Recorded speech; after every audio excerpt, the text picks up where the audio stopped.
Bonsoir, merci de nous rejoindre sur Télésud. Voici les titres de ce vendredi 22 juin. Fin du sommet de la Terre à Rio de Janeiro. Au Brésil, l'économie verte, le marché du carbone, l'exploitation durable des forêts, la défense de la diversité étaient au cœur des discours politiques. Durant ce sommet, le président gabonais Ali Bongo Ondimba a rencontré son homologue sud-africain Jacob Zuma pour trouver des solutions politiques au blocage de l'élection d'un nouveau président de la Commission de l'Union africaine. Ahmad Shafir s'est déclaré confiant dans sa victoire à la présidentielle. Dans le camp adversaire, les frères musulmans ont appelé à faire un sit-in contre le régime des militaires et pour manifester leur soutien à Mohamed Morsi, qu'ils estiment être le chef de l'État. Des milliers de personnes ont manifesté à la place Tahrir. Ils mettent en garde les autorités contre une confrontation entre l'armée et le peuple. Après la condamnation du correspondant de RFI au Burundi à la prison à vie ce mercredi, les réactions d'indignation continuent de s'accumuler. La sentence prononcée contre Hassan Ruvakuki, accusé d'actes de terrorisme pour avoir assisté dans le cadre de son métier à la naissance d'une nouvelle rébellion burundaise en Tanzanie, provoque une large onde de choc dans le pays. Les médias burundais envisagent de boycotter le cinquantenaire de l'indépendance du Burundi. Clôture du sommet de la Terre sur le développement durable à Rio de Janeiro, Brésil. Le sommet Rio+20 devrait s'engager dans un texte à promouvoir une économie verte, épargnant les ressources naturelles de la planète et surtout éradiquant la pauvreté.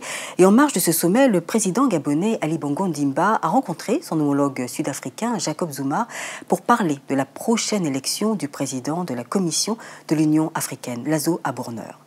Cette rencontre a eu lieu dans un climat de respect mutuel. Les deux leaders du continent ont en charge, au plan politique, le dossier élection des membres de la Commission de l'Union africaine. L'un et l'autre soutiennent le candidat respectif de leur pays. Le scrutin de janvier dernier a débouché sur une impasse après que Jean Ping, le candidat gabonais, soit arrivé en tête des 3 scrutins autorisés par le règlement intérieur de l'Union africaine. Les réunions organisées à Cotonou ont chargé les présidents Ali Bongo Ondimba et Jacob Zuma de se rencontrer pour une solution politique. La dernière rencontre a fait transparaître des divergences dans l'application des décisions du panel. Pire, le rendez-vous de Lilongwe a été annulé au bénéfice d'un sommet à Addis Abeba. La recherche du consensus en ruse continue de réunir les deux chefs d'État. L'avenir de l'Union africaine en dépend. En Égypte, Ahmad Shafir, ancien ministre d'Hosni Moubarak et candidat à l'élection présidentielle, a tenu une conférence de presse.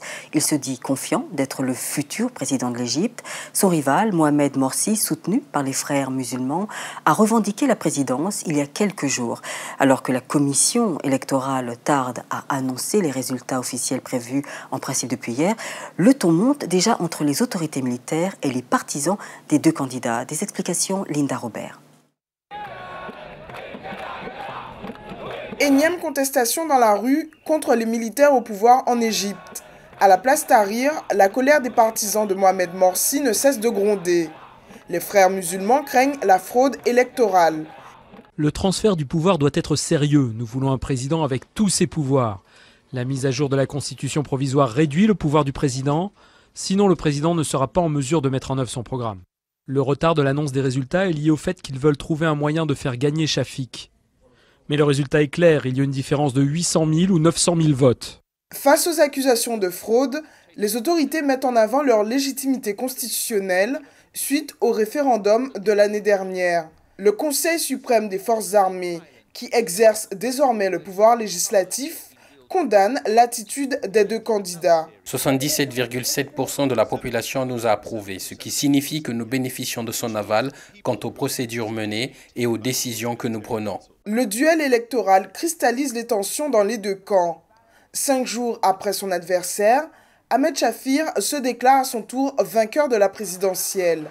L'ancien Premier ministre d'Hosni Moubarak accuse les médias nationaux de faire de la propagande au service des frères musulmans. En tant que candidat à la présidence, je suis confiant sur la base de données et indications dont nous disposons à la sortie des bureaux de vote à travers toute l'Égypte, que je serai le futur président.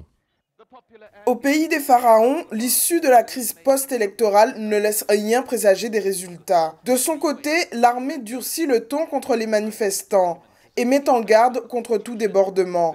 Les jours à venir diront si elle est entendue par la rue égyptienne. La République démocratique du Congo a été condamnée à verser une indemnité estimée à 95 000 $ américains à la Guinée dans le cadre d'un contentieux relatif à Amadou Sadio Diallo, alias Diallo Cravate. Il faut néanmoins souligner que le montant fixé est plutôt dérisoire par rapport aux 36 milliards de dollars qui étaient réclamés. Reportage Aboubacar Kamara, récit Leila Abliblay. En 1995, l'État congolais a saisi les entreprises de frais de M. Diallo, puis l'a arrêté et détenu arbitrairement. Amadou Sadio Diallo, alias Diallo Cravate, un homme d'affaires guinéen, avait passé un total de 72 jours en détention.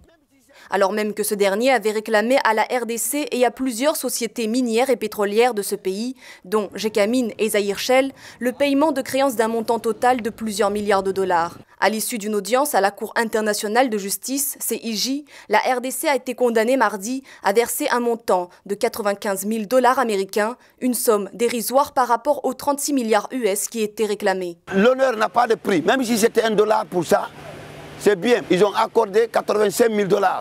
Ça sont mes larmes. C'est pas l'argent, ça n'a rien à voir avec le dossier, le gros dossier de 36 milliards. Je remercie le gouvernement guinéen, l'État guinéen qui m'a accordé la protection diplomatique.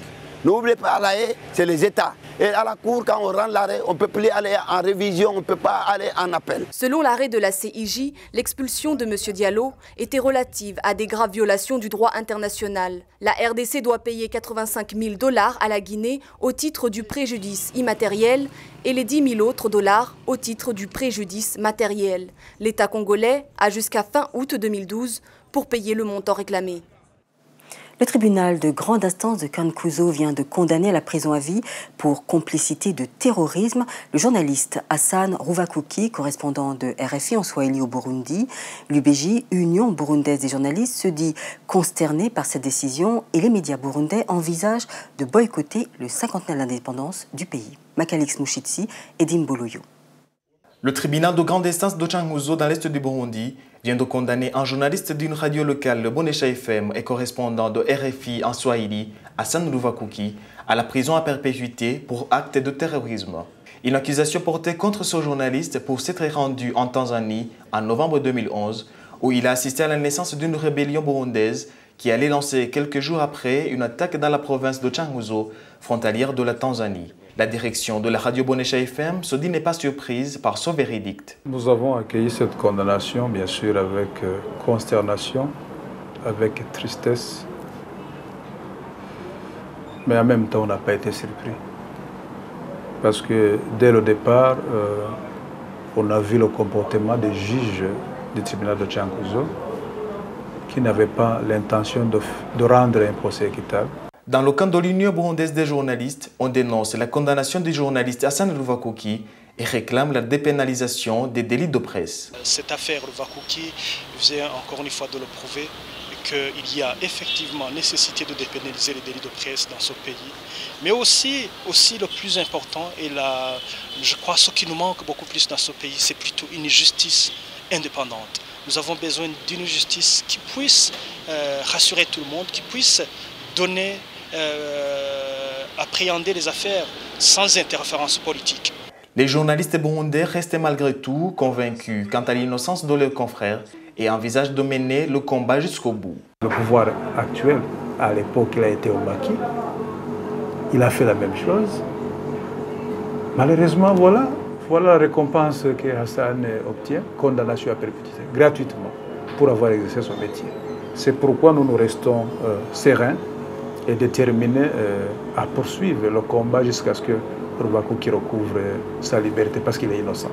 En attendant de faire appel, Hassan Ruvakuki restait cloué dans la prison de Muramvya au centre du pays et en même temps, une nouvelle loi sur la dépénalisation des délits de presse est en train d'être rédigée. Au Mali, dans le nord, en proie à des violences entre les rebelles du MNLA, les islamistes dans Sardine et l'armée régulière, les populations vivent très difficilement. Les affaires sont en berne pour les commerçants et les bergers peinent à vendre leurs bêtes qui sont en état d'inanition. Près de 300 000 réfugiés ont quitté le pays, dont 67 000 se sont retrouvés en Mauritanie, 41 000 au Niger et 65 000 au Burkina Faso. Fatouma Garba. C'est le grand désespoir chez les bergers du marché principal de Tombouctou aujourd'hui. Aucun n'a pu vendre ses bêtes alors que la sécheresse affaiblit et tue les animaux qui manquent d'eau et de paille. Un coup dur pour Aboubacar qui ne tient plus debout. Il vient d'un village situé à quelques kilomètres de Tombouctou. Des heures durant, il a marché dans l'espoir de vendre sa chèvre avant qu'elle ne meure. Ceci afin de pouvoir acheter de quoi manger. C'est une situation que je n'avais jamais vue auparavant. Il n'y a pas d'intérêt pour les animaux qui sont en état d'épuisement. Il n'y a rien à manger pour les bêtes, il n'y a rien du tout. Le cas d'Aboubacar n'est pas isolé. La situation humanitaire est devenue critique au nord du Mali. La majorité des personnes qui avaient les moyens d'acheter des produits a fui les combats entre les rebelles et l'armée régulière qui peinent à reprendre le contrôle de la région. Des conditions de vie pénibles pour les habitants et les commerçants. Qui peut payer ça? Nous ne trouvons personne qui a 2 $. Beaucoup de personnes ici sont devenues des criminels, à l'endroit même où ils sont nés. Les habitants de la ville ont peur, on ne peut plus dormir, il n'y a plus de médicaments, il n'y a pas d'eau, il n'y a rien. Depuis le début des hostilités, près de 300 000 réfugiés ont quitté le Mali vers les pays de la sous-région. La malnutrition aiguë affecte les enfants qui vivent dans des conditions sanitaires déplorables. 3e édition de la Caravane de la Paix en Casamance, organisée par le champion de lutte Bala Gaye 2. Le lutteur est revenu sur l'objectif de cette caravane avant de décliner son programme lors d'une conférence de presse. Gan Sirisek pour APA TV. Il est le plus connu dans les arènes de lutte avec frappe au Sénégal. Bala Gaye 2, qui a battu le roi Yékini en avril dernier, veut désormais se mêler à la résolution de la paix en Casamance, dans le sud Sénégal. Le lutteur compte renouveler prochainement son initiative d'une caravane de la paix dans cette région sud du Sénégal, en proie à une rébellion depuis plus de 30 ans. En attendant, il dévoile les préoccupations des rebelles qu'il a eu à rencontrer par le passé. Ils veulent la paix, mais avec l'aide du président de la République.